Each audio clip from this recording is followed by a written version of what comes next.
जय जगन्नाथ।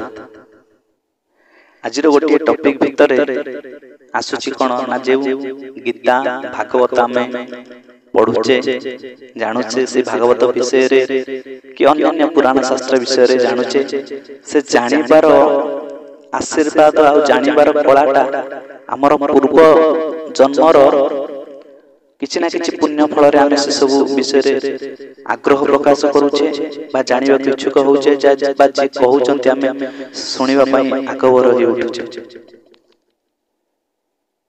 काहे कि जे भक्त से सबल भगवानर कथा सुने, भगवानर लीला कीर्तन करे, गुण कीर्तन करे, भगवानर प्रतिछवि को ध्यान सहकारे देखे, भगवानर चित्र करे, ए सब गोटे गोटे गोटे गोटे जेंति गोटे फुलर गोटे गोटे पाखुड़ा प्रस्फुटित हुए दिन को दिन जेंति कुसुम फूल आप देखते आज एडिटे काली आउ टिके बड़ काली आउ टिके बड़ तार पाखुड़ा सब भीतर भीतर बाहर चलंती सेही भली भाबरे जेउ माने भक्त से माने सर्वप्रथमे भगवानर कथा सुनन तापर टिके ना करू समस्त कीर्तन करछन आमे टिके तादर कीर्तन करिया टिके झांझ टिके मृदंग टिके गिन्नी ए सब वाद्य यंत्र ऊपर धीरे धीरे नले कर ताली देई सही भगवानर ताल रे कीर्तनर ताल रे टिके ताल दे दियंती कोडी सत्संग होची हरिंकर भजन होची टिके जीवा से टिका नै दवा आज हनुमान मंदिर को जीवा से टिके मंत्र बोला हो जा सुनि दवा जा हो आज हनुमानकर मंत्र टिके सुनिली हनुमानकर वंदना टिके गान करली काली जगतर नाथ जगन्नाथ पाखु टिके गली जा तांकर दर्शन टिके पाइली आज राधाकांतंकर चरण कमलर दर्शन पाइली जेंति हमर गोटे नाही कि राधा पाद दर्शन से बड़ी भाव काहे कि ना हिंदू देवादेवी भीतर हमर जो 33 कोटी देवादेवी अछंती बाकी के ताको 33 टी देवादेवी कहंती 33 कोटी कहंती कि 33 कोटी कहंती जहां भी होना काहे कि ये जो भगवानकर विभिन्न सब स्वरूप आसंती लीला लीला करिया पाई सही परि भाबरे जेंति 10 अवतार अछंती अन्य अछंती विभिन्न प्रकार अवतार भगवानकर अछि तो सेठी कोन होउचंती ना भगवान जत लीला लीला करंती सेतबेले कोन होंती ना से गुरु को पाथय करि के आसंती रामचंद्र आसिथिले से समस्त जगतर गुरु कृष्ण मन जगत गुरु जाके कृष्णकर पूर्व अवतार त्रेतया युग रामचंद्र आसिले तांकर गुरु हे गेले कि कृष्णचंद्र आसिले तांकर गुरु हे गेले कि संदीप से पटे विश्वामित्र ई सब भाव जाके अपन वैदेही विलास रे सुनिए रामंकर कथा रामंकर लीलार कथा वैदेही विलास रे संपूर्ण भाव वर्णना करा हिची आउ ब्रह्मा रे धौत जे पद नहिला शिव विषाद विज्ञानी कैवर्त धोइला जुग जुग को नाइला ए बड़ी भाव जो वर्णना हिची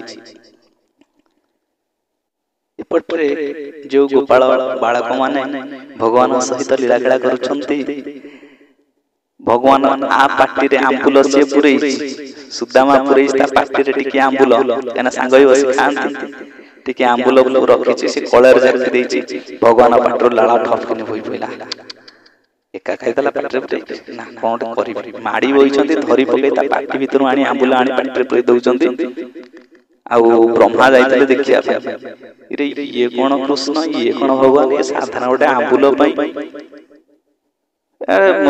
गोपाल बालक पार्टी भितर आनी खाइ दउछि ता गोटे असना लागुनी ता गोटे घृणा लागुनी ब्रह्मा भी ताकर बुद्धि गुडुम जाय जो सब लीला करछन से लीला हमकु जे हमके ई भावधारा भितरे दर्शई दियंती आमे हिंदू आम भितरे जो हिंदुत्व रहिबा आवश्यक ता धीरे धीरे क्षीण होई जाउची भगवानकर कथा आमे श्रवण करूने भगवत अर्थ कर्म करूने सेति लागि ए कलि जुग रे आमे विभिन्न प्रकार दुख भोग करूची से दुख रो निस्तार पाई केवल होची हरे नाम केवल कलौ नास्ते व नास्ते गतिर अन्यथा तेणु भगवानଙ୍କର नाम गुण कीर्तन लीला ये सब भीतर दे आमे हमर मन को व्यस्त करि नै छी।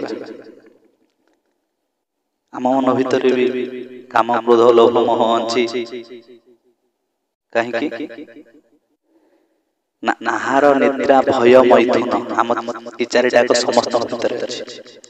हमको भोग करूची आहार निद्रा आमे किछ परिश्रम कले सोई पडुचे भय विभिन्न प्रकार दिगरु भय अछि आदि दैविक आदि भौतिक आध्यात्मिक विभिन्न प्रकार भय अछि।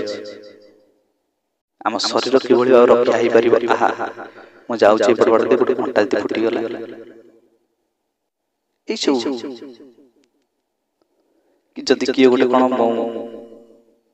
आम खास तो सतर्कता कले जदि कि आम किछि आक्रमण कला कि गोटे सर्पदंशन कला कि देवता माने अनावृष्टि कला ए जे तेनोडी ताप द्वारा आम जो दुख मिले से दुख रि मुक्ति हो जाबा नाम ले तो कटत पाप छुटत तन त्रिविध ताप। नाम लेते आमर से जो दिन ताप नष्ट हो जाए से नाम को आम प्रदान करथंती कि मुख्य होउछंती गुरु। भागवत मंत्र तो कुहा होउछ ना कोन नाम बसे गुरु कर दे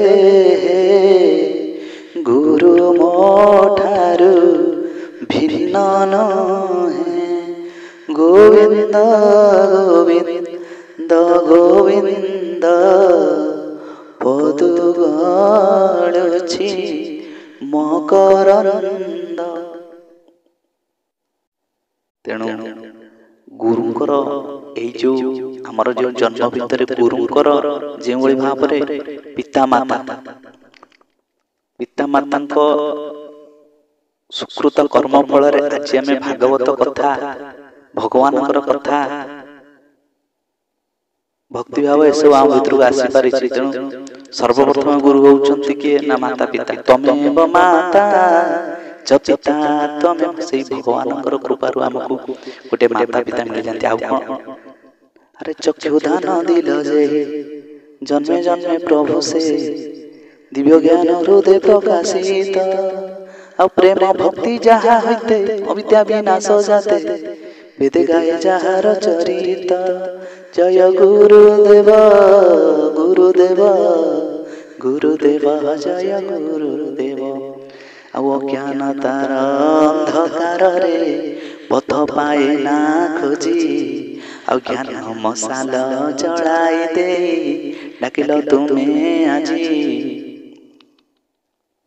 तुम्हें मो माता तुम्हें मो पिता तुम्हें परम गुरु जीवन मोर ततरा नाउरी तुम्हें गुरु।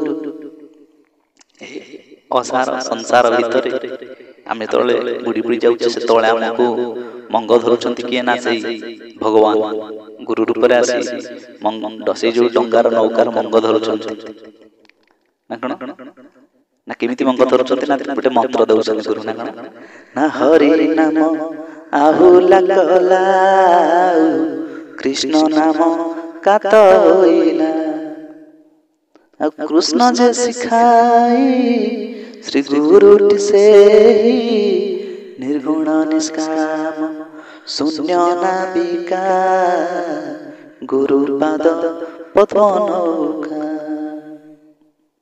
अभिनव परमंश जहाँ लिखिछंती ए जो गुरुंको ऊपर भल तत्व गुटी गुणरु अतीत गुटी गुणरु अतीत रुजरु परवर्धित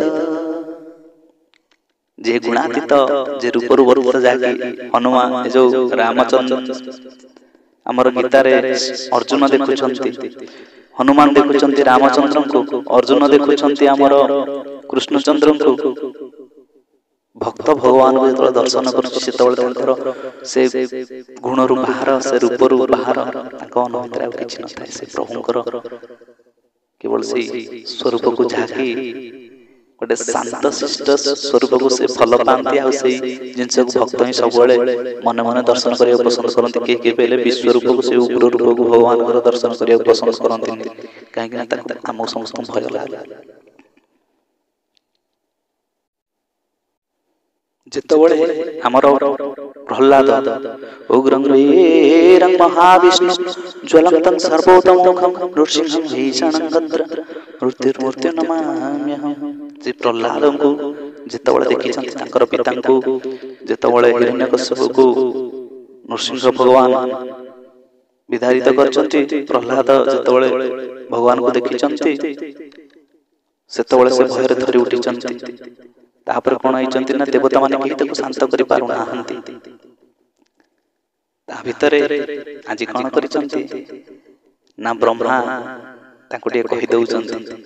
କାହାକୁ ନା ମାତାଙ୍କୁ, ଯେ କି ପ୍ରକୃତି ତାଙ୍କୁ କହୁଛନ୍ତି ତମେ ହିଁ ତାଙ୍କୁ ନେଇକିରି ଭଗବାନଙ୍କ ସାମ୍ନାରେ ଛିଡା କରାଅ। କାହିଁକି ନା ଯେତେବେଳେ ଭଗବାନଙ୍କର ସେ ଉଗ୍ର ରୂପ ଭିତରେ ଯେତେବେଳେ ସେ ଭକ୍ତଙ୍କୁ ଦର୍ଶନ କରିଛନ୍ତି, ଆଉ ଏ ଭକ୍ତ ଭଗବାନ ଦୁହେଁ ଅଭିନରୁ ରୟ ଭକ୍ତ ସଙ୍ଗ ବିନା କେବେ ଭାବନ ହୋଇବ। ଆଜି ଭଗବାନ ଭକ୍ତଙ୍କୁ ଦର୍ଶନ କରୁଛନ୍ତି, ଭକ୍ତ ଭଗବାନଙ୍କୁ ଦର୍ଶନ କରୁଛନ୍ତି। ଦିହା ଯେ ଏକତ୍ର ହେଇଯାଇଛନ୍ତି, ସେତେବେଳେ ପ୍ରଭୁଙ୍କର ଉଗ୍ର ରୂପ ଶାନ୍ତ ହେଇଯାଇଛି। ପ୍ରଭୁ କଣ କରୁଛନ୍ତି ନା ଚାଟି ଚାଟି ଚାଟି ଚାଟି, ଯେମିତି ଆମର ଗୋଟେ ପଶୁ ଜନ୍ତୁ ଯେତେବେଳେ ଆମକୁ ଚାଟି ଦିଏ ଜାଣିବେ ଯେ ତାର ରାଗ ଟିକେ ଶାନ୍ତ ହେଇଯାଇଛି, ଆମକୁ ଭଲ ପାଉଛି। ବାତ୍ସଲ୍ୟ ପ୍ରେମ ସେ ଦେଉଛନ୍ତି। ଆମେ ମନୁଷ୍ୟ, ଆମେ ଆଉଁସି ଦଉଛେ ବାତ୍ସଲ୍ୟ ପ୍ରେମରେ, କିନ୍ତୁ ଯେତେବେଳେ ସେ ସିଂହର ରୂପ ଧାରଣ କରିଛନ୍ତି ସେ କଣ କରୁଛନ୍ତି? ଚାଟି ଚାଟି ଚାଟି ଚାଟି ତାଙ୍କର ଉଗ୍ର ରୂପକୁ ଶାନ୍ତ କରିଛନ୍ତି। ସେତେବେଳେ ତାଙ୍କର ସେ ଶାନ୍ତ ରୂପକୁ ଦେଖି ପ୍ରହ୍ଲାଦ ଟିକେ ମନ ଭିତରେ ଆଶ୍ୱାସନା ପାଇଛନ୍ତି। ତେଣୁ ଭଗବାନଙ୍କର ସମସ୍ତେ ଗୋଟେ ତାଙ୍କର ଗୋଟେ ପ୍ରଫୁଲ୍ଲିତ ମନ୍ଦହାସ୍ୟ ସ୍ମିତ ହାସ୍ୟ ବଦନ ରୂପକୁ ଦର୍ଶନ କରିବାକୁ ପସନ୍ଦ କରନ୍ତି। ଯାହାକି ଯେଉଁ ରୂପ ଧ୍ୟାନ ଅଛି ସେ ରୂପ ଧ୍ୟାନକୁ ଆମକୁ କେବଳ ଯିଏ ହଉଛନ୍ତି ଏ ଯୋଉ ଗୋଟେ ବିଷ୍ଣୁ ଭକ୍ତ ବା ବୈଷ୍ଣବ,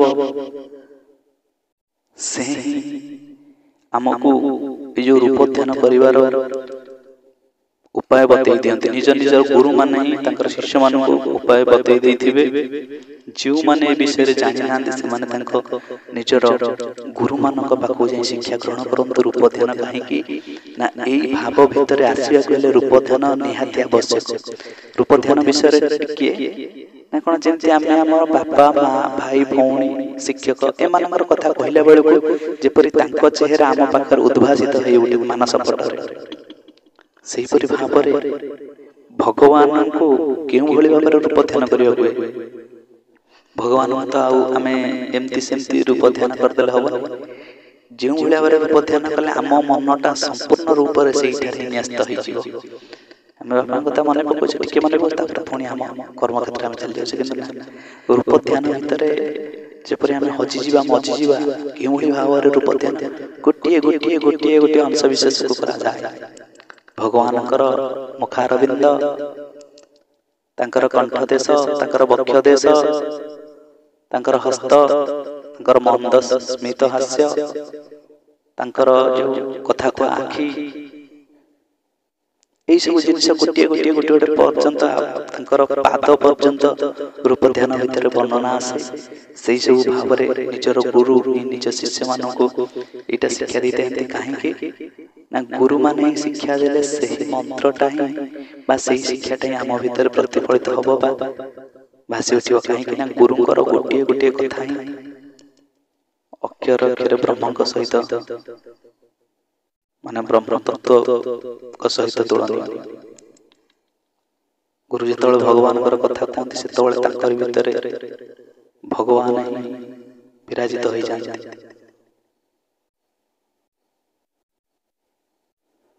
ସେ ଗୁରୁଙ୍କ ଭିତରେ ବିରାଜିତ ହୋଇ ଶିକ୍ଷା ପ୍ରଦାନ କରିଥାନ୍ତି।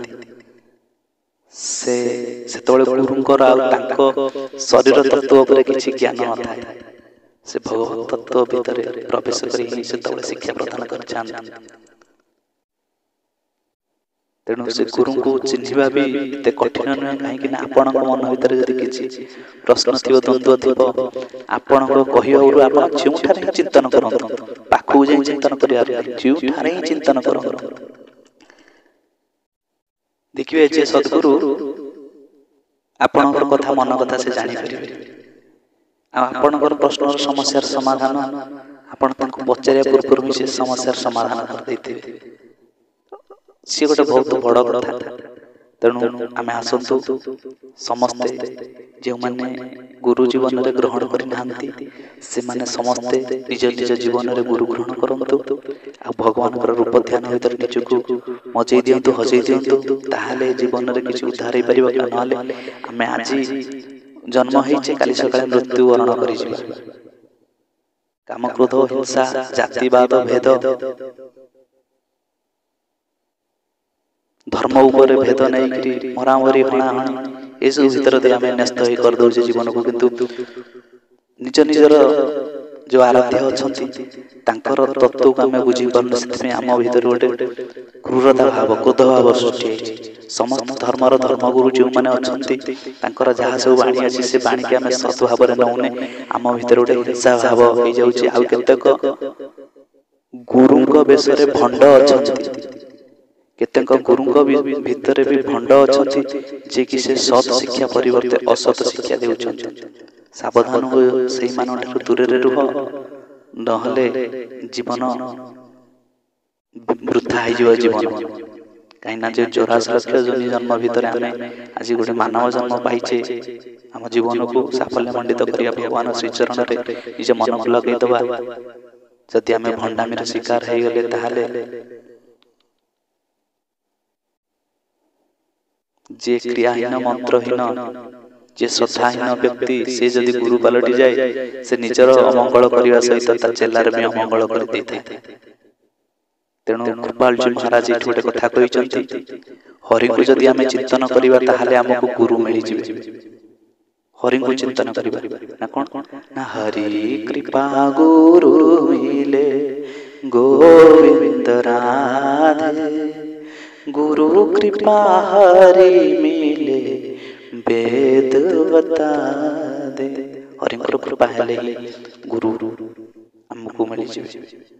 तेणु जो माने गुरु प्राप्ति बा गुरु ग्रहण करने को आग्रही से माने हरिंको ही भगवान नारायण, कृष्ण, राम, गोविंद, जगतर नाथ जगन्नाथ तांका निकट रे प्रार्थना करंतु।